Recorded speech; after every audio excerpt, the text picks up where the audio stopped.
No, he got, yeah. Oh, hi. What up? I'm in the sports office putting my powder on. That's what we do on the stream. Absolutely. evening. This is how real we I'm stepping in get front here. of you. I don't need to stand in front of you, Aaron. You're good. Aaron Jordan joining What up? me. I'm Jennifer Hammond, for those of you who are under a rock for the last 28 years. We're going to get right to it tonight on this Monday night because there's a lot of news going on.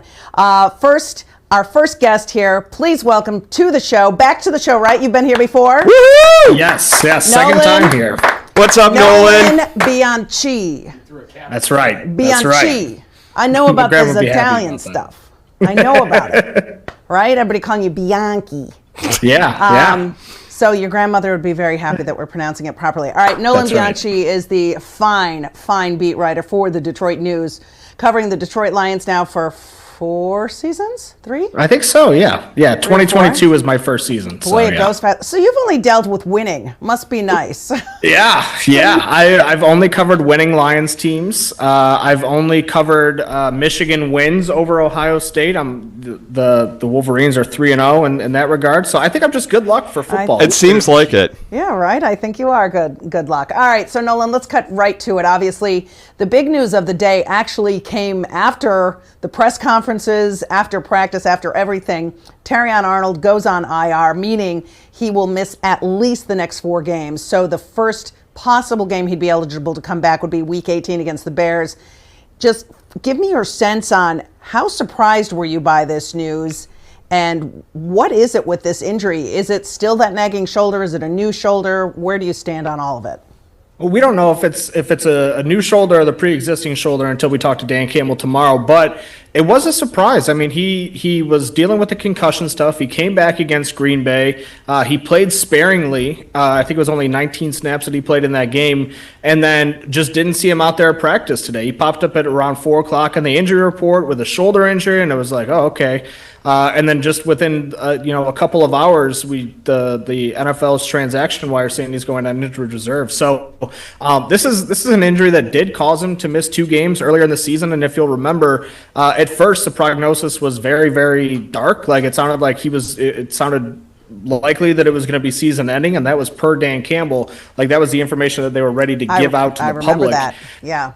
And it ends up not being as bad as they thought it was. He comes back, he gets the concussion, then he comes back against Green Bay. So a surprise for sure, but this has kind of just been the way this season has gone for him. It seems like he just can't catch a break with his health stuff. Yeah, and especially with the secondary. I mean, talk about one position group being particularly ravaged by injuries. Is it just the Detroit Lions, or when we look around the league? I mean, it feels like a lot of teams are missing key players, but why do we always feel year after year like there's just more critical injuries to this Lions team, the last 2 particularly? Well, it's probably, last year that was absolutely, like, I don't want to say it was completely unprecedented, but it was like teetering on historic levels of attrition in terms of starters and just the number of like rotational pieces that were out. This year, I think it's probably a little bit more on par with maybe the league, and this is something that I feel like we do kind of go through every season where everybody goes in, they're mostly healthy, and then people start dropping like flies. I mean, you look at the 49ers, the players that they've lost: Fred Warner, Nick Bosa, Brandon Ayuk I don't think has played, although I haven't been paying a ton of attention to that. I don't know if, what's going on there, but it's everywhere around the league every season. And I think just coming off of the season that the Lions had, where this team honestly felt like it was robbed of a Super Bowl team. I think it just feels a lot worse when I think they're probably having a normal amount of injuries this season, but just already having the one taken from you, I think it just feels a lot worse. Well, and Nolan, it certainly feels like, too, the injury bug for the Lions is a little more evenly spread between the offense and defense. You see guys like Laporta going down, the offensive line, which I mean, for me personally, and I know a lot of people too, that interior O-line was a huge concern for people coming into the season. That's been hit by a lot of injuries, and then the defense all over again too. So the team hasn't played as well as it could have, I think, but the injuries certainly haven't helped either. Yeah, and I think, a lot of their deficiencies, you can kind of look at them and say, like, okay, well, this is because they had, a number of guys out. You look back to that win over Tampa in Week 7. Yeah. Amik Robertson was the only starter from the beginning of the season who was out there for that game. You look at the offensive line now, coming into the season, one or two injuries here, there wouldn't be the end of the world. But when you're dealing with a situation like the Lions are, which is you're trying to work these new guys in, you're trying to make Graham Glasgow, a veteran, feel comfortable at the center position. You're trying to do all of these things that maybe you have a less track record of, but then the injuries are kind of compounding on top of them. And I think it kind of just, it makes the issue even worse because they're trying to figure things out and they can't really figure out who's going to be on the field from week to week. We've seen a huge issue the last two games. And I would say probably Philly is the last probably solid sample we had of the defense just balling out. I mean, they played well. And to your point in that Bucs game, the Legion of Whom, those guys, we didn't know any of them. They played very well in that game also. But these last two games, it's been really suspect with the pass defense and the yardages, the yardage they've given up, the chunk plays, the explosives. They've just been burned.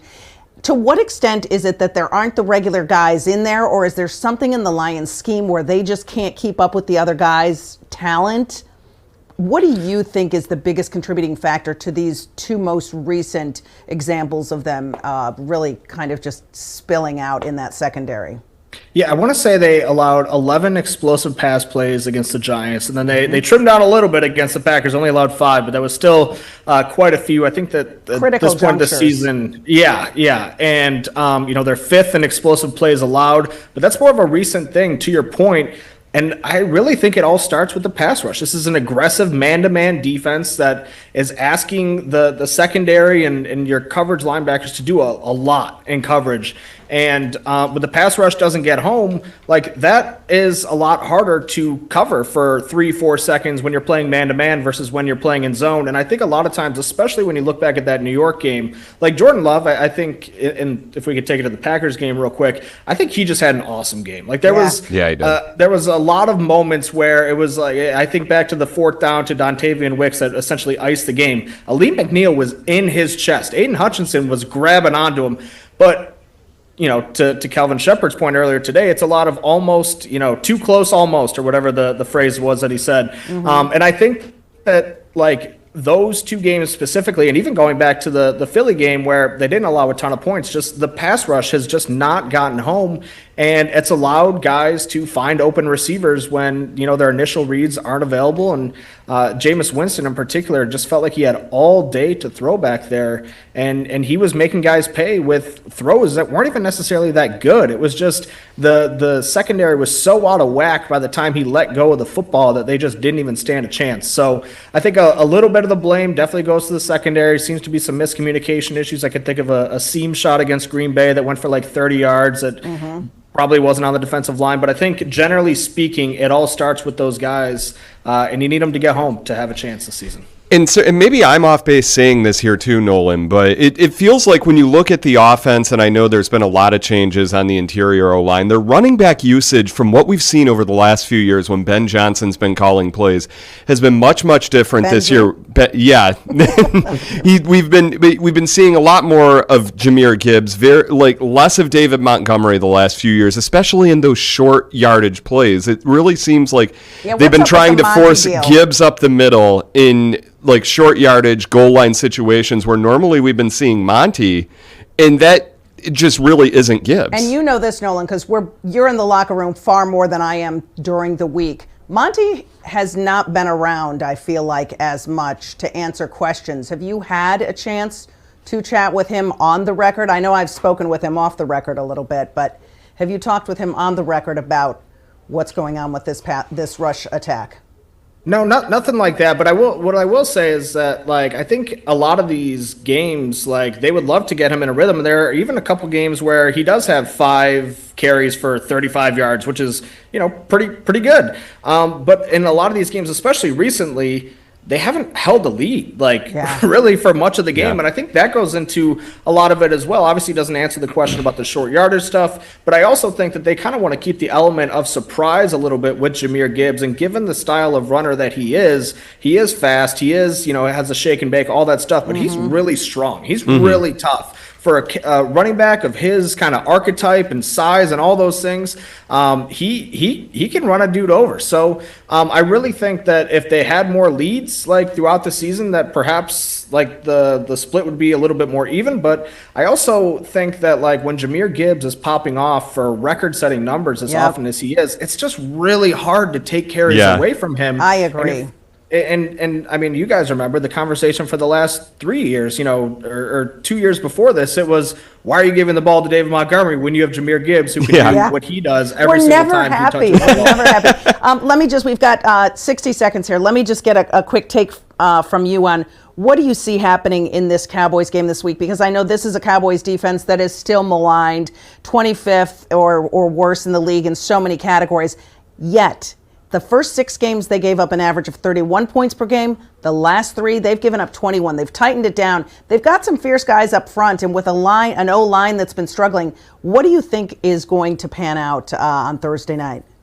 I honestly have no idea. And that is a rarity with this team because I felt like watching them basically ever since 2023, you knew what was going to happen when they would go into a game. And this year on a game-to-game basis, you just simply don't know. I do think that they're going to have a really tough time defending this explosive passing offense. And to your point, I think they're going to have a tough time handling that Cowboys front because for all the problems that they were having at the beginning of the season, they made a couple acquisitions at the deadline, and that has really turned things around. So I don't think it's a given that you're going to be able to get the run game going in this one. But if you do, it's the only way that you're going to have a chance. All right, Nolan Bianchi, our favorite beat writer from the Detroit News. Thank you so much for taking time to join us on what is a very busy day. I'm sure I'll see you actually out in AP tomorrow. I'll be there for all the stuff, for all the fun, and the hijinks and shenanigans. Wonderful. I'll see you there. Thank you so much for having me. Thanks, Nolan. All right, everybody, keep an eye on Nolan's stuff on debtnews.com. And we'll be back after this break. Hey, wait, don't do it yet, Tom. See that little barcode down there? You can click on that. You can click on that, and you can join us. Join us up. Yeah, call on in. We're also going to have Sean Windsor from Freep.com coming up because we need to talk about this Pat Fitzgerald thing in East Lansing. Stick with us.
Welcome back to the Sports Office. Jennifer Hammond, Aaron Jordan, taking you through this half hour on this Monday night, chilly Monday night. So much going on in the world of sports, and particularly with our football teams.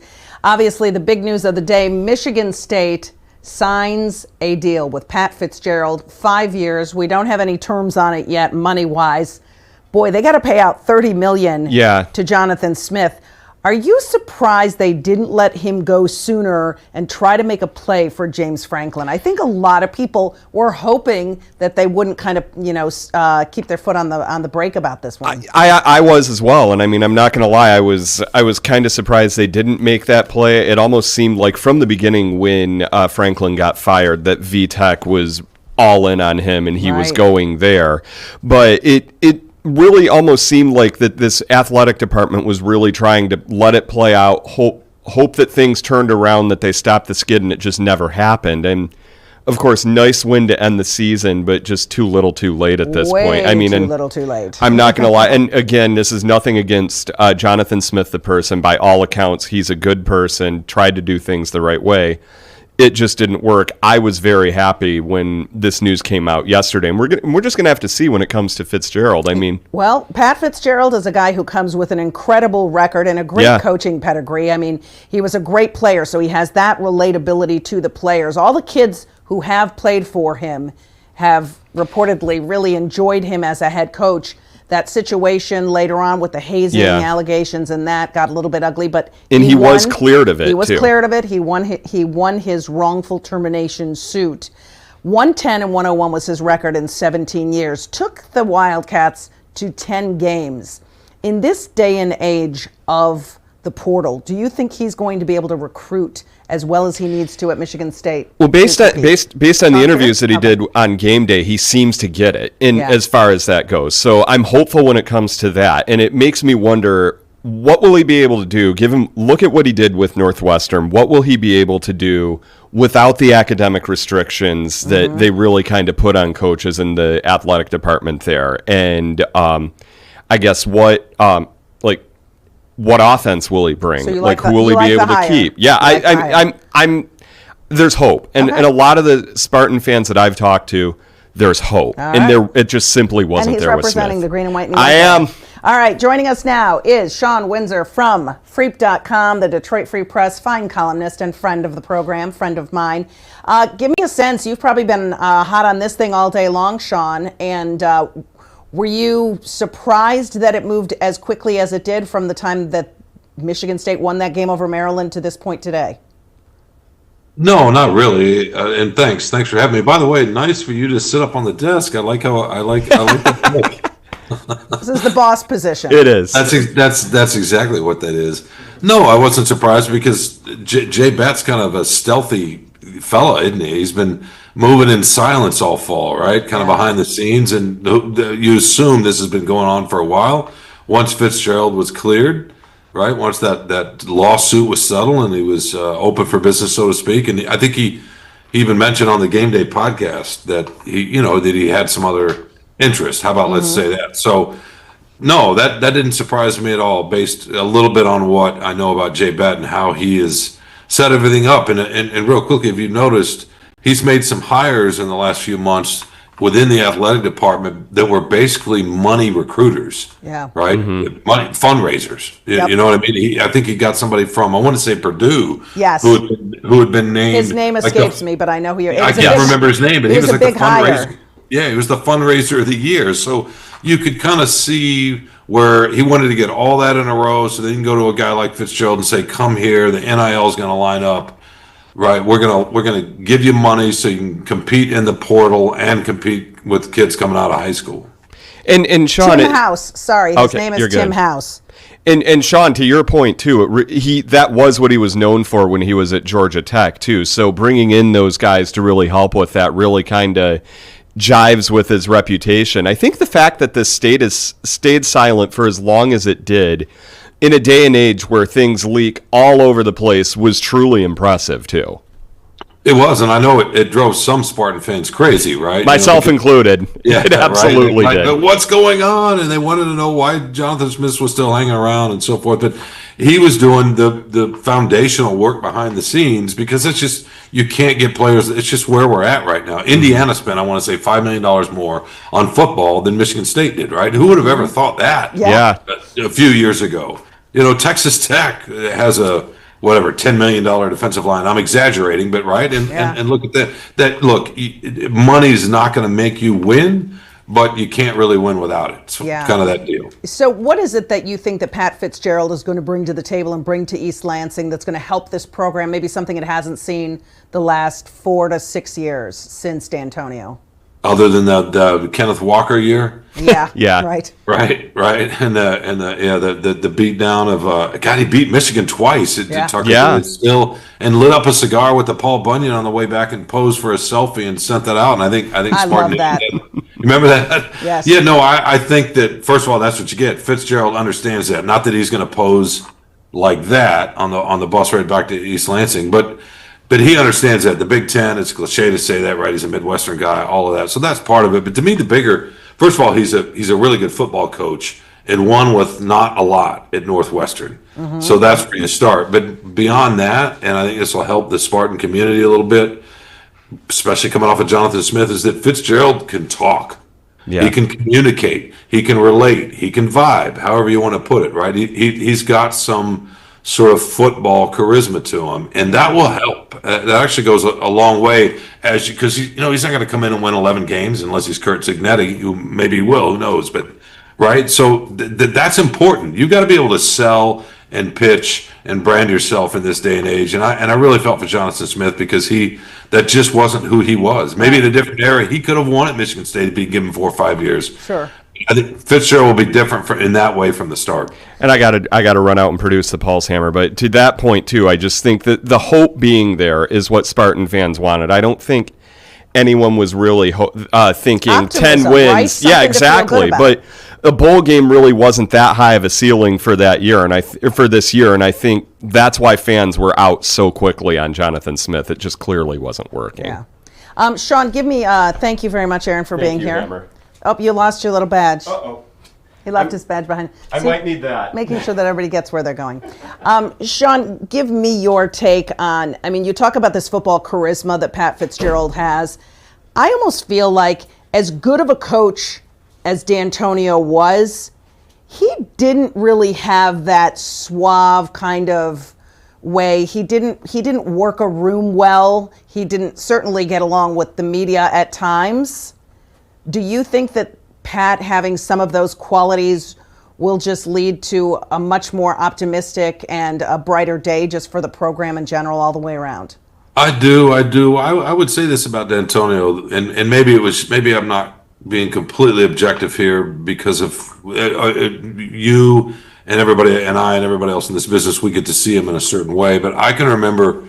This is how I thought about D'Antonio. Yes, he could be cranky at times, and he could spar with the media and so forth. And he didn't have, when you say charisma, it wasn't sort of traditional in that way. Not Schembechler or whatever. He did, though, have a swag to him. Yeah. And he had a confidence to him. And the minute he got up there after that first Michigan loss and said, in response to Mike Hart's little brother comment, the minute he got up there and said, pride comes before the fall. Yeah. He won that fan base over, right? And then he said after that, this isn't the end. This is just the beginning, right? This is just getting started. Yeah. We're just getting started. And then of course he went out and backed it up. But pride comes. Who says that? Pride comes before the fall, right? Yeah. So he Winston did. Churchill wasn't it? It was Winston Churchill. That's right. No, he went biblical. So he in his own way had some swag. And if you watched him up there, especially away from the cameras, the way he would kind of walk. Yeah. He just the way this is going to sound silly, but just even the strut in his gait, you could just tell, and it's a little different than Fitzgerald. So you got to have something like that, Jennifer, and maybe it's more obvious with Fitzgerald, but we can all agree, Jonathan Smith, bless his heart. That's what we used to say in the South. Yeah, right. Bless his heart. Bless his little heart. I know, and such a good guy. He is a nice person. It was a lot for him. And, and like you said, in this day and age, if you don't have the money, if you don't have the players, and if you don't have a winning season within 2 years, it's just not going to work anymore. And I think it's a huge statement by Michigan State to say, hey, we're not concerned about paying out this $30 million buyout. We've got to make a change. Absolutely. And think about it this way too, and because I know a lot of Wolverines in my life, as I'm sure you do, and a lot of them are privately saying, or maybe even publicly, taking on social media saying, "Hey, I don't want to admit this," or maybe I reluctantly admit this, Yeah. but that was a good hire. Michigan wanted Fitzgerald at one point. Remember? Yep. Before I want to say Brady Hoke. Yeah. He was Absolutely. back in those days. He was as hot a coaching candidate as there was. Yep, for sure. Well, I have to take a break. They're all waving their arms frantically at me. Sean Windsor, thank you so much. I'll see you. I'll see you Thursday night at Ford Field. I'm sure, right? Absolutely. All righty then. All right. Thanks for your time. We'll talk to you real soon. Appreciate the insight. Sean Windsor, Freep.com. All right. I'm going to break now. Let's go.